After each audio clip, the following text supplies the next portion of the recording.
Bismillahirrahmanirrahim. Assalamualaikum warahmatullahi wabarakatuh. Bismillah, walhamdulillah, wassalatu ala rasulillah wa ala alihi wa sahbihi wa mawala wa ba'du. Suatu hari baginda Rasulullah sallallahu alaihi wasallam pernah menyampaikan, sayati ala ummati zaman famay yaqbidu ala dini kama yaqbidu ala jamar. Jadi jauh-jauh hari Nabi pernah menyampaikan begini, akan datang kepada umatku suatu masa di mana ketika mereka berpegang teguh terhadap agama, seakan-akan mereka menggenggam bara api. Semakin kuat kita berpegang dengan agama, ya semakin kita akan berhadapan dengan banyak masalah. Hari ini kita temukan banyak sekali semakin teguh orang dalam pendirian keagamaan, seakan-akan mereka adalah orang-orang asing di tengah orang-orang yang banyak. Dan inilah isyarat yang pernah disampaikan baginda Nabi. Dari itu tak sedikit orang yang memiliki risau terhadap keadaan ini. Melihat kezaliman dianggap bagian daripada kebenaran, yang benar dianggap bagian daripada kezaliman, seakan-akan dibuat menjadi sesuatu yang lumrah. Maka rasa risau itu wajib dihadirkan dalam diri. Kenapa? Karena dakwah yang kita dapatkan hari ini bukanlah kita dapatkan secara gratis, tapi dengan pengorbanan yang luar biasa. Pengorbanan nyawa, pengorbanan harta, semua dipertaruhkan. Pertanyaannya hari ini, ketika dakwah sudah sampai ke kita, apakah kita hanya mau menghentikan itu pada diri kita sendiri?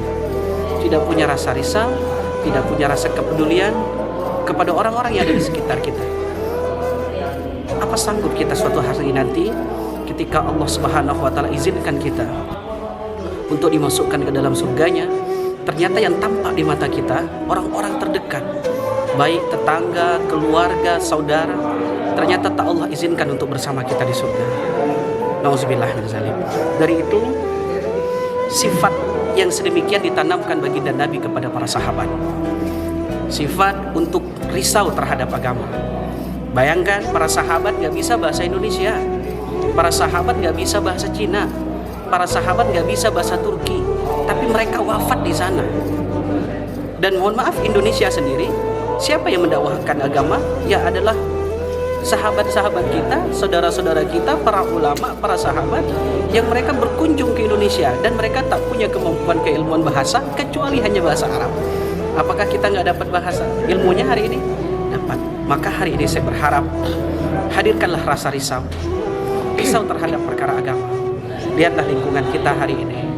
Masjid hanya seperti ruangan kosong yang penuh dengan hiasan. Azan hanyalah seperti nyanyian 5 waktu sehari. Seakan-akan kita tidak punya getaran setiap mendengarnya. Mari sama-sama kita bergerak dan bersyukur alhamdulillah. Ternyata pada hari ini, zaman ini masih ada orang yang mau mengorbankan hartanya, mau mengorbankan nyawanya, mau mengorbankan waktunya untuk keluar di jalan Allah Subhanahu wa taala. Yang gak masuk akal bagi orang-orang kita hari ini. Meninggalkan istrinya 40 hari, meninggalkan anaknya 4 bulan, meninggalkan keluarganya 1 tahun.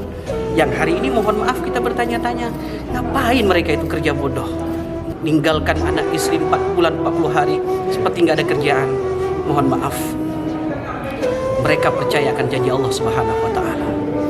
Mereka adalah orang-orang yang tak mau nyaman pada dirinya sendiri, tapi Allah karuniakan dalam diri mereka rasa kerisauan ketika melihat kehancuran di muka bumi ini. Mereka ini ibarat mesin. Kalau gerakan dakwah ini berhenti, maka seakan-akan mesin itu sudah terhenti.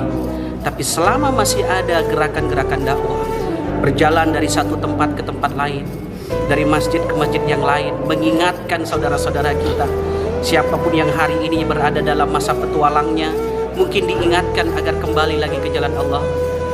Alhamdulillah, kita masih dipertemukan Allah Subhanahu wa taala, dan tinggal sekarang kita mau ambil bagian atau tidak. Ketika semua orang berlomba-lomba untuk memperjuangkan agama ini, berlomba-lomba mengeluarkan harta, pemikiran, tenaga untuk di jalan Allah, pertanyaannya, bagian apa yang sudah kita korbankan untuk agama ini? Bagian apa yang sudah kita keluarkan? Atau mungkin kita adalah termasuk orang-orang yang menghalangi dakwah ini. Nauzubillah misalnya. Ketika semua orang mengorbankan hartanya, semua orang mengorbankan nyawanya, rela meninggalkan anak istrinya untuk agama Allah Subhanahu wa taala, ternyata kita adalah orang-orang yang menghalangi dakwah itu. Nauzubillah min zalik. Maka kita harus membuka diri kita. Kalaupun harus bersuuzonlah pada diri kita sendiri. Ya. Karena insya Allah yang dilakukan ini adalah karena agama Allah Subhanahu wa taala. Saya mengajak kepada saudara saya, semuanya saudara-saudara saya seiman, ambillah bagian untuk dakwah ini.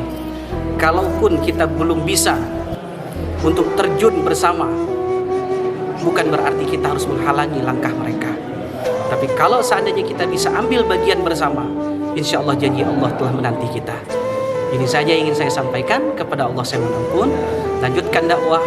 Insya Allah kita semua berada di barisan yang sama, memperjuangkan agama Allah Subhanahu wa taala dengan dakwah. Baik keluarnya kita dari masjid ke masjid, kita mengingatkan dari rumah ke rumah, tiada lain yang kita harapkan dari Allah Subhanahu wa taala. Assalamualaikum warahmatullahi wabarakatuh.